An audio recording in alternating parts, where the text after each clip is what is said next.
चुनाव में लाइन में लग के वोट देते रहना। तो आप इस देश की जनता नरेंद्र मोदी के लिए सिर्फ और सिर्फ वोट की मशीन रह गई है।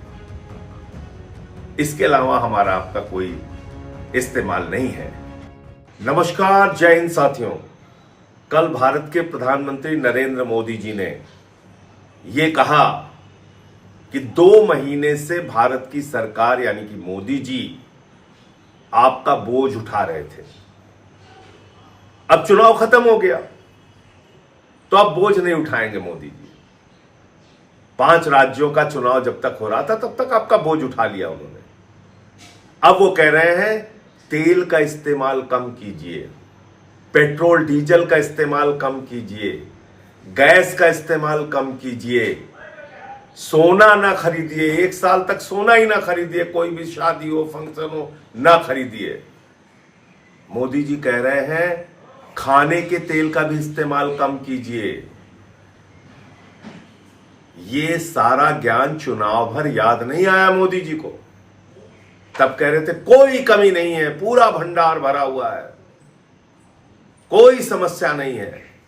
लेकिन जैसे ही 5 राज्यों के चुनाव खत्म हुए, नरेंद्र मोदी जी के कंधे झुक गए। जो कंधे आपका बोझ उठा रहे थे वो मोदी सरकार के कंधे झुक गए। अब वो कह रहे हैं हम आपका बोझ नहीं उठाएंगे। क्या क्या काम किया उन्होंने चुनाव खत्म होने के बाद? कॉमर्शियल सिलेंडर का दाम 993 रुपए बढ़ाया, जिसको रेडी वाले, चाय वाले, छोटी छोटी दुकान वाले इस्तेमाल करते हैं। उस गैस का दाम, सिलेंडर का दाम 993 रुपए बढ़ा दिया और 261 रुपए छोटे सिलेंडर का दाम बढ़ा दिया।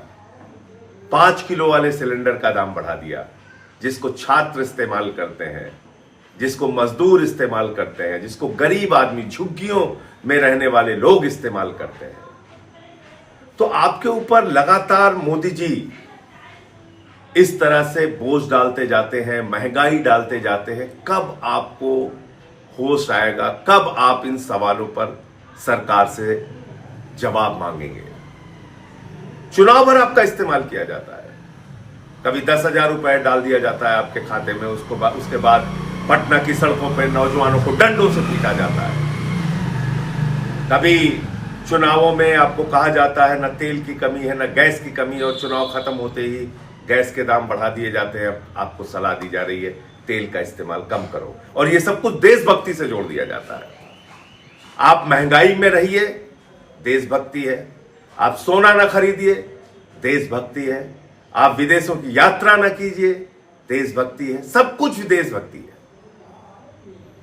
लेकिन मोदी जी बड़ी बड़ी रैलियां करेंगे, बड़ी बड़ी सभाएं करेंगे, लाखों लोगों को बसों में भर भर के लाया जाएगा, वहां तेल का भरपूर इस्तेमाल होगा, उसमें कहीं कोई दिक्कत नहीं होगी। विदेशों की यात्रा करेंगे, रोड शो करेंगे प्रधानमंत्री जी। आज ही से उनका रोड शो शुरू हो गया है। उसमें तेल की कोई कमी नहीं होगी, उसमें तेल की बचत नहीं करनी है उनको। इस प्रकार के दोहरे चरित्र से भारतीय जनता पार्टी और प्रधानमंत्री देश को कब तक धोखा देते रहेंगे? और आपके ऊपर हर प्रकार का कष्ट, तकलीफ, महंगाई, बेरोजगारी थोपते हुए उसको देशभक्ति से जोड़ते रहेंगे। कब तक ये चलेगा? और कब तक आप खामोशी से ये सब कुछ बर्दाश्त करते रहेंगे? इसको आप खुद सोचिए। कितना दोहरा चरित्र है। खुद मोदी जी के ऐशो आराम में कोई कमी नहीं है। अब विदेशों की यात्रा भी करने जा रहे हैं, अब यूएई की यात्रा करने जा रहे हैं, तो विदेशों की यात्रा भी करेंगे। उनके लोग सोने का भी इस्तेमाल करेंगे, आडंबर का जीवन पूरी तरीके से बिताएंगे। उनकी रैलियों में लाखों लोगों को बसों में भर भर के इकट्ठा किया जाएगा। उसमें तेल की बचत की जरूरत नहीं है। लेकिन आपसे कहा जा रहा है देशभक्ति के नाम पर मिट जाओ और चुनाव में लाइन में लग के वोट देते रहना। तो आप इस देश की जनता नरेंद्र मोदी के लिए सिर्फ और सिर्फ वोट की मशीन रह गई है। इसके अलावा हमारा आपका कोई इस्तेमाल नहीं है। सिर्फ चुनावी उपयोग है उसके बाद आपको छोड़ दिया जाता है आपके हाल पे। जय हिंद। अगर आप ये वीडियो YouTube पर देख रहे हैं तो हमारे चैनल को सब्सक्राइब कर बेल आइकन दबाएं और Facebook पर देख रहे हैं तो हमारे पेज को लाइक करें।